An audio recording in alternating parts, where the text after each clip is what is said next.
বলেন আপনাদের কাছে প্রশ্ন, নবীর স্ত্রীরা কি জিনা ব্যভিচার করতে পারে? কখনো পারে? তারা আমাদের মা, তাদেরকে বলা হয় উম্মাহাতুল মুমিনিন, মানে মুমিনদের মা। আল্লাহ তাদেরকে বলছেন তোমরা পর পুরুষের সাথে নরম ভাষায় কথা বলবা না।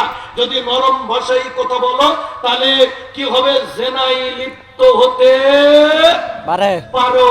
তাহলে নবীর স্ত্রীদের যদি এই সংখ্যা থাকে, নবীর স্ত্রীদের যদি এই আশঙ্কা থাকে, আমাদের স্ত্রীরা যদি পরপুরুষের সাথে নরম ভাষায় কথা বলে তাহলে জিনার সম্ভাবনা আছে না নাই? আছে। আপনি মোবাইল রেখে জমিতে গেছেন কাজ করতে, কই গেছেন? কাজ করতে। জমিতে কাজ করতে গেছেন মোবাইল রেখে। এবার আপনার বন্ধু আপনার মোবাইলে ফোন করলো, একবার বাজলো, আপনার স্ত্রী ধরে নাই, আবার দিচ্ছে, তাও ধরে নাই, আবার দিচ্ছে। এবার আপনার স্ত্রী ফোনটা রিসিভ করলো। এই কে আপনি? কে বললে কথা? আপনার স্ত্রী। এই আপনাকে দেখছেন ফোন রিসিভ হচ্ছে না, বারবার ফোন দেন, আপনার ভাই বাড়িতে নাই, রাখেন। তখন যে ফোন দিছিল ও বলবে কে রে, বন্ধুর ঘরে না, এটা বিশাল ভূমিকম্প। বুঝেন আগে, বুঝেন কথা, বুঝেন আগে। আর যদি আপনার স্ত্রী ফোনটা রিসিভ করে, আসসালামু আলাইকুম ভাইয়া, কে বলছেন? কোথায় থেকে বলছেন? আপনার ভাইয়া তো বাড়িতে নাই, বাড়িতে থাকেই না, কি যে ব্যস্ত, সময় দিতে চায় না।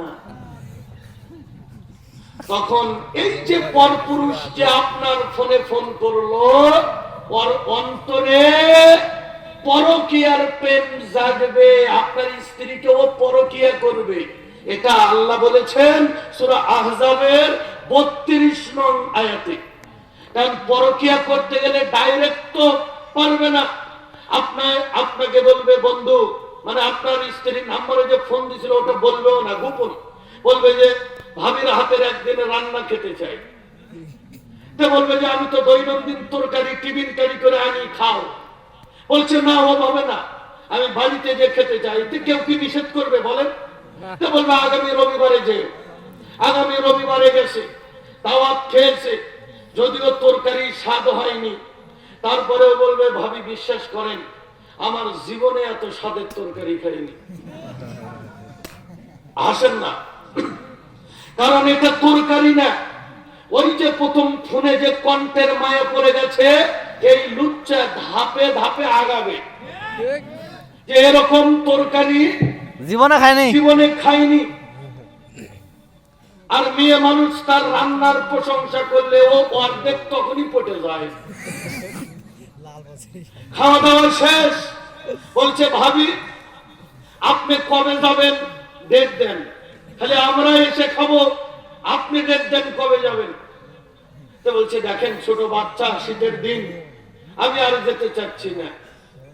হ্যাঁ তাই তো করবেন, গরিবের বেতার কে যায়, গরিবদের সকলেই অবহেলা করে। এই যে যখন এটা বললো, তখন ভাবি বলবে দেখো তো লোকটা বেজার, ঠিক আছে আমরা আগামী মঙ্গলবারে আসি।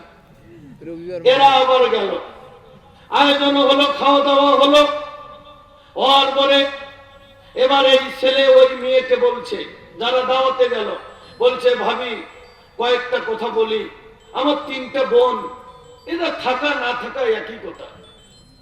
3টা বোনের সাথে আমার সম্পর্ক নাই, জানেন বাবার যদি একটা দড়ি, ওটা ওরা ভাগ করে নিয়ে গেছে, এই বোনের সাথে সম্পর্ক নাই।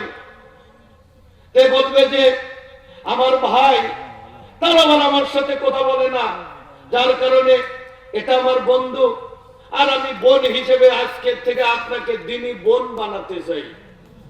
কি বানাবে? দিনী বোন। দিনী বোন, কথা বুঝেন আগে, কি বানাবে? দিনী বোন। তো কেউ না করবে? এই দিনী বোন হলো, মোবাইলে কথা হলো, যাতায়াত হলো, একই কোম্পানিতে 2 বন্ধু চাকরি করে, হঠাৎ করে দেখবেন আব্দুর রহিমের বউ নাই, আব্দুল করিম নিয়ে চলে গেছে।